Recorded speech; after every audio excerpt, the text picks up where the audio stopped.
네, 전국에서 가장 많은 확진자가 나오고 있는 대구, 경북 상황을 알아보겠습니다.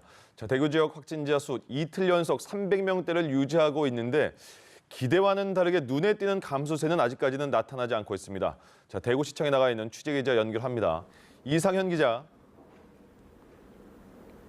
네, 대구시청에 나와 있습니다. 속보 먼저 말씀드리겠습니다.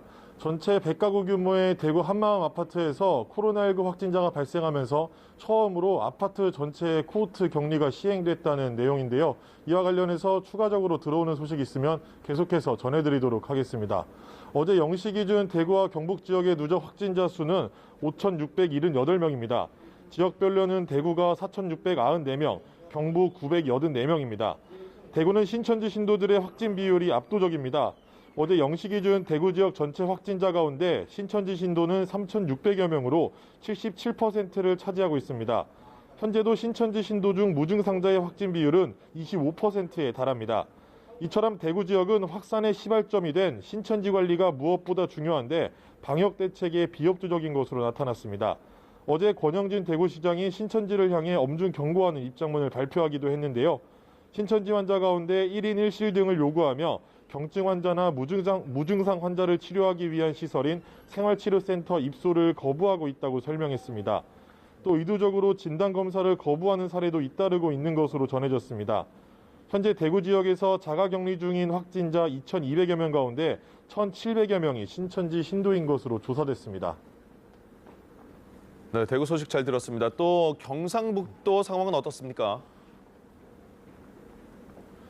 네, 경북 지역의 누적 확진자 수는 1,000명에 육박하고 있습니다.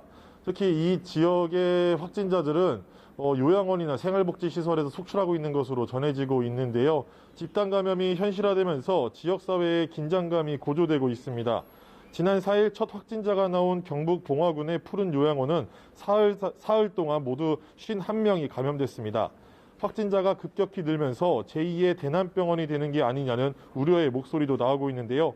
확진자 대부분이 80에서 90대 고령자로 지병도 앓고 있어 신속하게 병원으로 이송하는 절차가 진행되고 있습니다. 이뿐 아니라 경산과 칠곡 등 경북 지역 생활복지시설에서도 감염자가 속출하고 있습니다. 이에 경상북도는 월요일부터 2주 동안 경북 지역 생활복지시설 580여 곳에 대한 예방적 코호트 격리를 시행하기로 했습니다. 특히 경산 지역은 최근 하루 50명 이상의 확진자가 무더기로 나오면서 감염병 특별관리 지역으로 지정됐습니다. 한편 성주군에서는 지난 2일 코로나19 비상근무 중 과로로 쓰러진 공무원이 어제 경북대병원에서 숨지는 안타까운 일도 발생했습니다. 이 공무원은 코로나19 검사 결과 음성 판정을 받았습니다.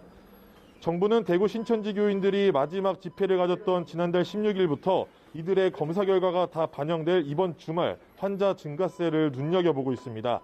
오늘과 내일이 확산 저지를 위한 중대한 시점이 될 것으로 예상되는 만큼 시청자분들도 모임 자제해 주시고 사회적 거리 두기에 적극 동참해 주시기 바랍니다. 지금까지 대구시청에서 연합뉴스TV 이상현입니다.